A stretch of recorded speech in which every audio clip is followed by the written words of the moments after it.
Tā 10. Tagad mazliet mucu aizveram un paskatāmies uz mani.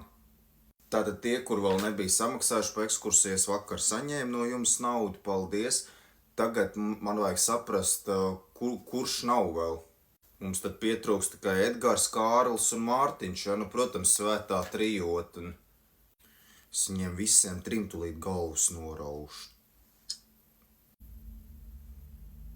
Labrīt, Edgar! Kur tu esi?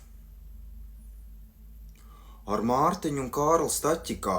Jums 7 bija pie skolas jābūt. Mani vienalga, ka jums taisa vraps, davai šurp nāciet. Tagad!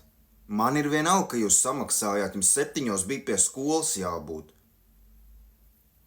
Nāciet šurp, godvārds, mēs tulīt vienkārši aizbrauksim bez jums. Aiziet, mēs gaidām. Nē, man vispār nav ko teikt, viņiem vraps cep. Godvārds, viņas nevienu vairs neņemšu nevienā ekskursijā līdzi.